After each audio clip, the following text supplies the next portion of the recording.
ఏంటి ఎంతమంది వచ్చారు? ఇక్కడ పులిహార పొట్లాలు ఏం పంచట్లేదు, పొండి పొండి. ఎవడ్రా నువ్వు?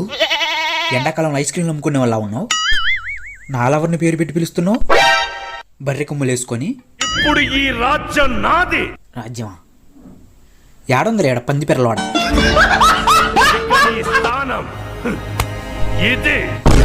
ఎవడే వాడు అట్ట మాట్లాడుతున్నాడు? రాదు. దీన్ని పడేయడానికి చాలా ఖర్చు పెట్టా. బొట్టు బిల్ల రిబ్బన్ బ్యాండ్ల నుంచి అంతా నేను ఖర్చు పెట్టా. మా ఊరు వచ్చిన ఐస్ క్రీమ్ బండ్లు పానీపూరి బండ్లు మొత్తం ఖాళీ చేసింది. నువ్వు కడతావా? చెప్పు షారుఖ్ ఖాన్. షేర్ ఖాన్. యువరాణిని వీడికిస్తానని మాటిచ్చా. దాన్ని తీసుకొచ్చి వీడి ఒళ్ళో పెట్టి నా కాళ్ళకి సలాం కొట్టిపో. మీరేంద్ర బాబు నాలవర మీద పడ్డారు. అసలే దొరికింది. నిన్ను ప్రాణాలతో వదిలేస్తా. నన్ను ప్రాణాలతో వదిలేయడం కాదు, పంపించా అనుకో దీన్ని మెయింటైన్ చేయలేక వాడే ప్రాణాలు తీసేసుకుంటాడు. ఈడేంటి మనకంటే ఓవర్ చేస్తున్నాడు.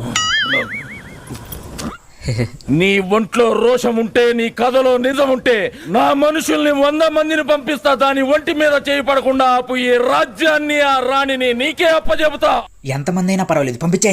వాళ్ళని చూస్తేనే నువ్వు సగం చస్తావురా. అంత దరిద్రంగా ఉంటారా? 100లో ఒక్కడు మిగిలినా నువ్వు ఓడినట్టేరా.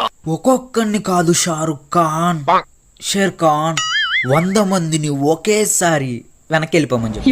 మనకు సీన్ లేదా కానీ నువ్వు వెళ్ళు. నిన్ను పంపించకపోతే నన్ను మాసం నరికేలా ఉన్నారు.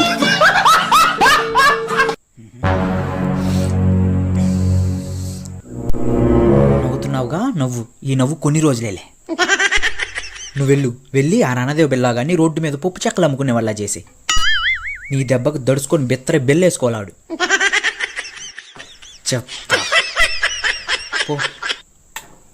I miss you. వెనక నుంచి ఇంకో దారి ఉందంటావా?